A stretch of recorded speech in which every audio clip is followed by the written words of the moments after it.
श्री सीतारामचंद्राभ्यां नमः। श्रीमद् वाल्मीकीय रामायण युद्धकांड। प्रथमः सर्ग।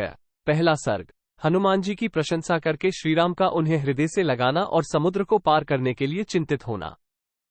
हनुमान जी के द्वारा यथावत रूप से कहे हुए इन वचनों को सुनकर भगवान श्रीराम बड़े प्रसन्न हुए और इस प्रकार उत्तम वचन बोले। 1।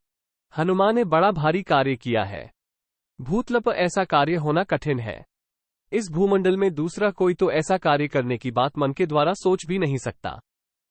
2। गरुड़, वायु और हनुमान को छोड़कर दूसरे किसी को मैं ऐसा नहीं देखता जो महासागर को लांघ सके। 3। देवता, दानव, यक्ष, गंधर्व, नाग और राक्षस, इनमें से किसी के लिए भी जिस पर आक्रमण करना असंभव है तथा जो रावण के द्वारा भलीभांति सुरक्षित है, उस लंकोपुरी में अपने बल के भरोसे प्रवेश करके कौन वहां से जीवित निकल सकता है। 41/2। जो हनुमान के समान बल पराक्रम से संपन्न न हो, ऐसा कौन पुरुष राक्षसों द्वारा सुरक्षित अत्यंत दुर्जय लंका में प्रवेश कर सकता है। 51/2। हनुमान ने समुद्र लंघन आदि कार्यों के द्वारा अपने पराक्रम के अनुरूप बल प्रकट करके एक सच्चे सेवक के योग्य सुग्रीव का बहुत बड़ा कार्य संपन्न किया है। 6। जो सेवक स्वामी के द्वारा किसी दुष्कर कार्य में नियुक्त होने पर उसे पूरा करके तदनुरूप दूसरे कार्य को भी, यदि वह मुख्य कार्य का विरोधी न हो, संपन्न करता है, वो सेवकों में उत्तम कहा गया है। 7। जो एक कार्य में नियुक्त होकर योग्यता और सामर्थ्य होने पर भी स्वामी के दूसरे प्रिय कार्य को नहीं करता, स्वामी ने जितना कहा है उतना ही करके लौट आता है, वो मध्यम श्रेणी का सेवक बताया गया है। जो सेवक मालिक के किसी कार्य में नियुक्त होकर अपने में योग्यता और सामर्थ्य के होते हुए भी उसे सावधानी से पूरा नहीं करता, वह अधम कोटि का कहा गया है। 9। हनुमान ने स्वामी के एक कार्य में नियुक्त होकर उसके साथ ही दूसरे महत्वपूर्ण कार्यों को भी पूरा किया, अपने गौरव में भी कमी नहीं आने दी, अपने आप को दूसरों की दृष्टि में छोटा नहीं बनने दिया और सुग्रीव को भी पूर्णतः संतुष्ट कर दिया। 10।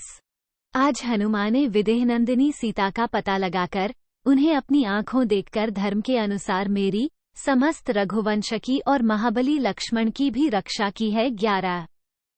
आज मेरे पास पुरस्कार देने योग्य वस्तु का अभाव है। ये बात मेरे मन में बड़ी कसक पैदा कर रही है कि यहाँ जिसने मुझे ऐसा प्रिय संवाद सुनाया, उसका मैं कोई वैसा ही प्रिय कार्य नहीं कर पा रहा हूँ। 12। इस समय इन महात्मा हनुमान को मैं केवल अपना प्रगाढ़ आलिंगन प्रदान करता हूँ, क्योंकि यही मेरा सर्वस्व है। 13। ऐसा कहते कहते रघुनाथ जी के अंग प्रत्यंग प्रेम से पुलकित हो गए और उन्होंने अपनी आज्ञा के पालन में सफलता पाकर लौटे हुए पवित्र आत्मा हनुमान जी को हृदय से लगा लिया। 14।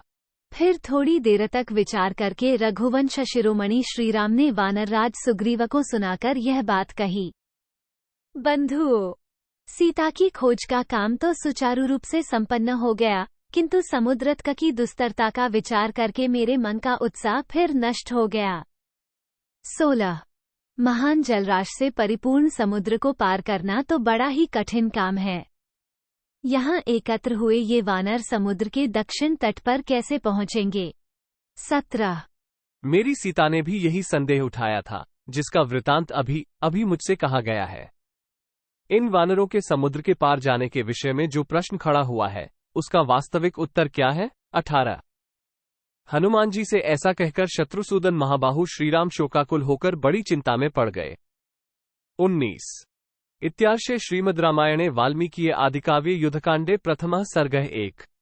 इस प्रकार श्री वाल्मीकि निर्मित आर्ष रामायण आदिकाव्य के युद्धकांड में पहला सर्ग पूरा हुआ। 1।